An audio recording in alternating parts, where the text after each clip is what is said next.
सदैव वस्त्र पवित्र रखे, शरीर को पवित्र रखे। ये पशुओं जैसा आचरण करने वाले भजन नहीं कर सकते। ये जो कहते हैं ना भजन में मन नहीं लगता, पवित्रता चाहिए। अब ऐसे पशु की तरह शौच हो लिए, उठे चल दिए, ऐसे नहीं। पवित्रता, शौचाचार का निर्वाह कीजिए। लघु शंका भी जाइए तो जल लेकर जाइए। इंद्री का प्रक्षालन, फिर हाथ का प्रक्षालन, फिर 3 बार आचमन, राधा वल्लभ श्री हरिवंश, राधा वल्लभ श्री हरिवंश, जैसे शास्त्रीय विधान में केशवाय नमः, नारायणाय नमः, माधवाय। पवित्र रहिए। देखो भजन कैसे नहीं होता। सर्दी गर्मी सुख दुख आदि द्वंद हर्ष विषाद आदि जो है इनको सहना सीखो। भगवान भी आदेश करते हैं, मात्रा स्पर्शास्तु कौन्ते शीतोष्ण सुख दुखदा आगमा पायनो अनित्यास्तास्तितिक्षस्व भारत। जो इनको सह जाता है वही परम पदवी को प्राप्त होता है। थोड़ी सी गर्मी आहा, थोड़ी सी सर्दी आहा, पूरे जीवन गर्मी। पैर की त्वचा ऐसी हो गई थी कि बंबूल का कांटा टूट जाता था, घुसता नहीं था। जीवन में कभी पादुका ही नहीं, तो चमड़ी इतनी मोटी हो गई थी पैरों की। सर्दी गर्मी जैसा आप इसको, आप देखो यहां आप कौन सा स्वेटर पहनते हैं, जीवन में कभी नहीं। सर्दी में क्या होता है, यहां ये त्वचा नहीं क्या, हमें तो लगता है काफी सुकोमल अन्य अंगों से यहां की त्वचा है, कपोल, नासिका, नेत्र आदि। यहां क्या पहनते हो सर्दी में, क्या बिगड़ जाता है? क्योंकि अभ्यास है, गर्भ के बाद निकलने के बाद यहां कुछ ढका ही नहीं, यहां कुछ नहीं ढका तो पूरे जीवन ढकने की जरूरत नहीं। और अगर पूरे अंगों में न ढका होता तो पूरे जीवन ढकने की जरूरत नहीं। जो जंगल में दिगंबर महापुरुष रहते थे गंगा के किनारे, कितने, तो उनको क्योंकि अभ्यास, और हमने अभ्यास किया कपड़े लत्ते का, तो अभ्यास, हमने अभ्यास किया एसी रूम का, अभ्यास किया गीजर से नहाने का, वो अभ्यास किया 3 काल गंगा स्नान, वो अभ्यास। कुछ फर्क नहीं पड़ा इस जड़ शरीर में। इसको जैसे रखो। तो सहने का अभ्यास, यदि माया से मुक्त होना है तो सहने का अभ्यास रखो। ये जरा में ओह बहुत गर्मी, ये नहीं उपासक। गर्मी है ठीक है, शरीर का धर्म है, तो इंद्री में ताप लग रहा है ठीक है, राधा राधा राधा। आप कहोगे प्रवचन करने से नहीं होता। कभी बिजली नहीं रखी ईद दाम में, कटवा के रखे थे? बिल्कुल नहीं। जितनी देर होश रहा आंख का हाथ से पंखा कर लिया, नहीं तो बस राधा राधा राधा। जो मिला मांग के खाया, कुछ आसन पे लेट। प्रवचन ही केवल नहीं रहे, अब तो जैसे जोई जोई प्यारो करे सोई मोहि भावे। नहीं, जानबूझ करके अपने शरीर को अधीन नहीं करना चाहिए। सुविधाओं की अधीनता, तुम भोगता नहीं, सुविधाएं तुम्हें भोग रही हैं। जितना तुम सुविधा भोगी बन जाओगे उतना तुम कमजोर हो जाओगे।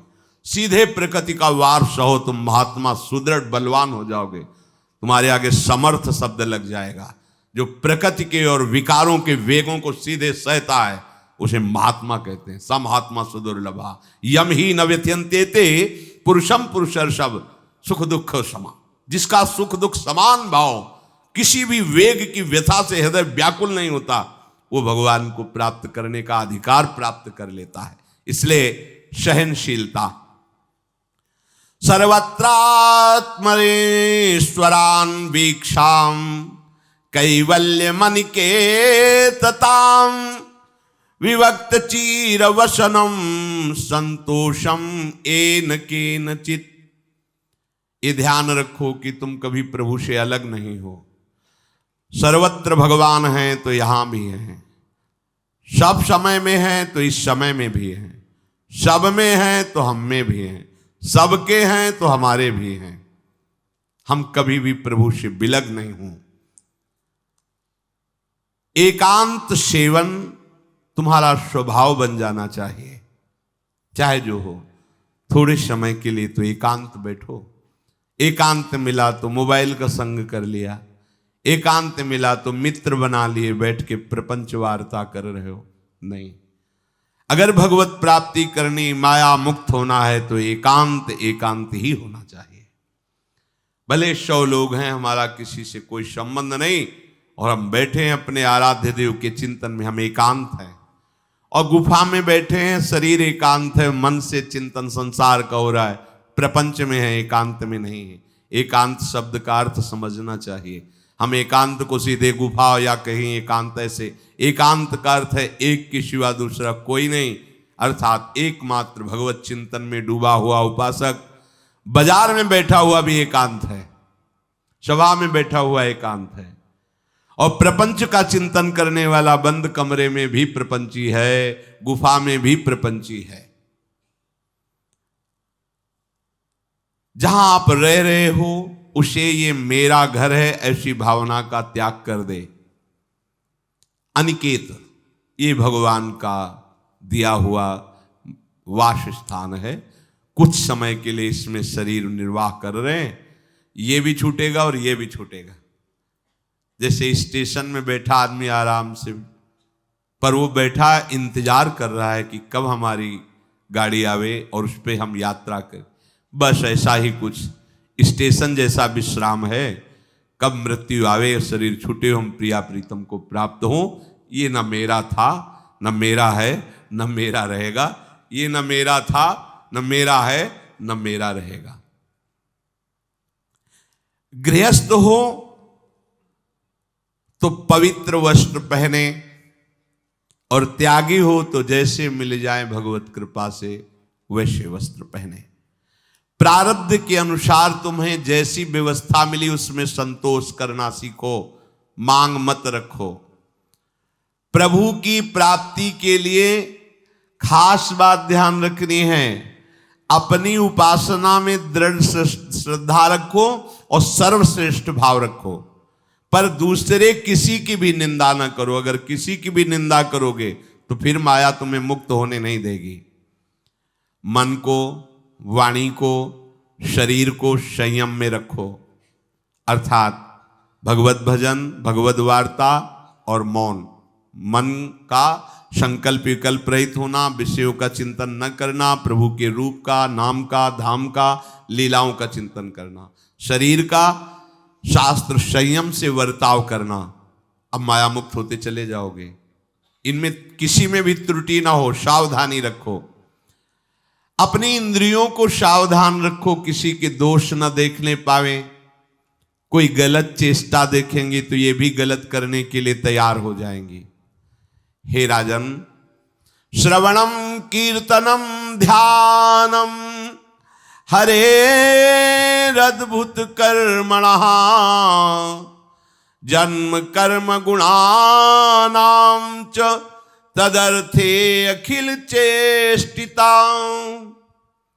श्री भगवान के बड़े अवतार हुए हैं, बड़ी अद्भुत अद्भुत लीलाएं हैं। प्रभु का प्रकट होना, लीला करना, दिव्य गुणों का वर्णन, यदि आप इनको गाएंगे लीलाओं को और श्रवण करेंगे तो मोह की बात क्या, महामोह का भंजन हो जाएगा। बड़ी सामर्थ्य भगवान के चरित्रों की, महिमा बड़ी है। अगर इनको आप सुनेंगे, बार बार सुनेंगे, तो आपको और कोई साधन करने नहीं पड़ेंगे, अपने आप सब साधन प्रकाशित हो जाएंगे। जहां कहीं कभी भी किसी का उद्धार की बात आई है तो भगवत चरित्र सुनने से ही आई है। शरणागति श्रवण से ही प्रारंभ होती है, भक्ति भी श्रवण से ही प्रारंभ होती है, पूर्णता भी श्रवण से ही होती है। श्रवण सुजस सुनी आयऊं, और श्रवणम कीर्तनम स्मरणम, पहला श्रवण। खूब भगवत चर्चा सुनने का स्वभाव बना लेना चाहिए। पर देखा जाता है कि 20 वर्ष भगवत चर्चा सुनने पर रंग नहीं आता, क्योंकि ये तो बना लिया स्वभाव कि जहां भी कथा हो रही सुन रहे, और बाद में निकले तो बख्शते वो किसी को नहीं, सबकी निंदा करते। बस किसी एक की प्रशंसा, एक की निंदा, तुम्हारा सारा का सारा सत्संग बेकार हो गया। अगर सत्संग को सुरक्षित रखना है तो ना किसी की स्तुति, ना किसी की निंदा, जो सुना है उसको अपने जीवन में मनन करते हुए उतारे। प्रभु की लीलाओं का श्रवण और प्रभु के नाम का कीर्तन और प्रभु के रूप का ध्यान, ये तीन बातें बहुत जल्दी भगवत प्रेम प्रकट कर देती है। ये तीन बातें बहुत जल्दी भगवत प्रेम प्रकट कर देती हैं। प्रभु के अवतार लीला चरित्रों का खूब गायन करे, खूब श्रवण करे। भगवान की अवतार लीलाएं भी हैं और प्रभु की प्रेममय निकुंज लीलाएं भी हैं। तो अगर आपका निकुंज लीला में प्रवेश नहीं है तो प्रथम सुने भागवत, भक्त मुख भगवद वाणी, भगवान के अवतारों का, भगवान की अवतार लीलाओं का श्रीमद् भागवत में खूब बढ़िया वर्णन है। पढ़ो, सुनो, क्या होगा इससे? मोह का नाश हो जाएगा। दूसरी बात, नाम कीर्तन, ये तो महान अमृत है। बिल्कुल विश्वास कर लो, नाम कीर्तन अमृत है। ताली बजा के, मंजीरा बजा के, ढोल बजा करके, नाच करके, जैसे बने, अकेले चार लोग जैसे बने, नाम संकीर्तनम यस्य सर्व पाप प्रणाशनम। देखो, भगवत चर्चा ने महामोह का नाश कर दिया और भगवान नाम कीर्तन ने सब पापों का नाश कर दिया। नाम संकीर्तनम यस्य सर्व पाप, सर्व पीछे बीच में जो भी जमा संचित कृप सबको भस्म करने की सामर्थ्य नाम कीर्तन। ये जो राधा राधा आप बोलते हैं, बहुत अमृत है, बहुत अमृत। और प्रभु के रूप का ध्यान, ये तीन बातें बहुत जल्दी माया मुक्त कर देंगे, आपको भगवत प्राप्ति करा देंगे। प्रभु के रूप के ध्यान के लिए ही दिव्य श्यामा श्याम ने बिहारी जी का रूप धारण किया। ये किसी मूर्तिकार की रचना नहीं है। श्री राधा रमण जी सरकार, राधा वल्लभ लाल जी महाराज, श्री बांके बिहारी लाल जी महाराज, ये साक्षात प्रगट ठाकुर हैं। प्रिया प्रीतम हमारी दृष्टि में सामर्थ्य नहीं कि देख सके, वो तो हरिवंश नेत्रों से देखे जाते हैं। निकष कुंज ठाड़े भये भुजा परस्पर अंश, श्री राधा वल्लभ मुख कमल निरख नयन हरिवंश। हरिवंश नेत्र प्रकट हो जाएंगे, आश्रित जन हो, चिंता की बात नहीं। पर ये जो रूप प्रकट है, इसके ध्यान में तो तुम्हें कोई श्रम नहीं करना। बिहारी जी महाराज, राधा वल्लभ जी महाराज, राधा रमण जी महाराज, भर नेत्र देखो और अपने नेत्र के कैमरा से खींच लो फोटो। अब आप फिर इधर देखो, उधर वैसे ही खड़े नजर आ रहे, वैसे मुस्कुराते हुए दिखाई दे हर समय। और ये आदेश कर रहे हैं हरिवंश महाप्रभु, सब सोहित निष्काम मति, श्री वृंदावन विश्राम, श्री राधा वल्लभ लाल को हृदय ध्यान मुख नाम। राधा वल्लभ लाल का ध्यान करो और राधा वल्लभ श्री हरिवंश बोलो तो तुम्हारी मति निष्काम हो जाएगी, तुम्हें अखंड वृंदावन वास मिल जाएगा। प्यारे जो तुम्हें प्यारे लगने लगेंगे। ये तीन बातें आपको निश्चित भगवत प्राप्ति करा देंगे। इष्टम दत्तम तपोजप्तम वृत्तम यच्चात्मनः प्रियम, दारान श्रुतान गृहान प्राणान यत् परस्मै निवेदनम। जो भी तुम्हारे द्वारा यज्ञ दान तप अथवा जप सदाचार, ये सब प्रभु को अर्पित कर दो, अविनाशी हो जाएगा। प्रभु को अर्पित कर दो जो भी तुम्हारे द्वारा होता है। हे प्रियालाल, आपकी प्रसन्नता के लिए। फिर दोबारा कह रहे हैं, स्त्री पुत्र घर जीवन और अपने प्राणों का मोह त्याग करके, प्राणों का मोह त्याग कर। यहां पूरा समाज वैसे ही सब बैठा है हृदय में। देखो, जिस मार्ग में चलना उसे समझो। अंदर से केवल प्रिया प्रीतम में ही हमारी अहमता ममता होनी चाहिए। प्रभु सच्चिदानंद श्री कृष्ण चंद्र जी को अपना प्राण प्रीतम मानने के लिए ये जितनी जगह आप अपनापन किए हैं समेटना पड़ेगा। सबकी ममता ताग बटोरी, मम पद मन ही बांध बर डोरी। लाडली लाल के लाडले तो कोई बिरले दिखाई देते हैं, प्रिया प्रीतम के जन तो कोई बिरले दिखाई देते हैं। नहीं धन बल, परिवार बल, बुद्धि बल, वही घसर करके चले जाते हैं। अरे यहां तप बल भी काम नहीं करता, और बल तो जाने दो। यहां हारे को हरे नाम, हार गए, गले पड़ गए। गले पड़ जाओ, बढ़िया इसी जन्म में कल्याण हो जाएगा। गले पड़ जाने का मतलब, जैसे कोई गले पड़ रहा हो तो उसका मतलब समझते हो? मारो पीटो गाली दो भगाओ, नहीं भागे, वो गले पड़ गए। बोले अब क्या करें, गले ही पड़ गए, आप क्या करें। ऐसे ही पूज्य श्री स्वामी राम सुखदास जी महाराज कहते, श्री कृष्ण के गले पड़ जाओ भैया, इसी जन्म में तुम्हारा कल्याण हो, भगवान के गले पड़ जाओ। गले आप तो जैसे भी हैं, अब आपके हैं, अब तो हम खूब हल्ला मचा कहेंगे कि राधा वल्लभ लाल के हैं, तुम्हें अपनी इज्जत बचा ली तो सुधार लो हमें, समझ गए, ये गले पड़ला। हाँ कहावत, लंबा तिलक लगाएंगे और जय राधा वल्लभ लाल की बोलेंगे, और आपके लायक तो हम हैं नहीं। अब आपको अपने लायक बनाना कि आपका दास कैसा होता है, तो आपको बनाने के लिए कोई मशीन की जरूरत नहीं, आप ऐसे बना दोगे, बना देना। अब आपके गले पड़ गए, आप ही हमारी इज्जत हो, आप ही हमारे जीवन हो, अपनी इज्जत संभालनी हो तो हमें संभाल लेना। वो संभाल लेते हैं, वो मच्छर को ब्रह्मा बना देते हैं, घोर पापी को ब्रह्म ऋषि बना देते हैं, उनके लिए कोई दुर्लभ बात नहीं। पर जब तक अहंकार है तब तक उनकी तरफ से ये प्रोसेस शुरू नहीं होता। जब हार गया और गले पड़ गए, फिर वो बड़े बड़े महात्माओं के द्वारा भी बंदनी हो जाते हैं। यदि इसी जन्म में भगवत प्राप्ति करनी है तो ये काम तो आपको बड़ी जल्दी कर लेना है। जहां जहां हमारी ममता है उसे प्रभु के चरणों में लगानी ही पड़ेगी।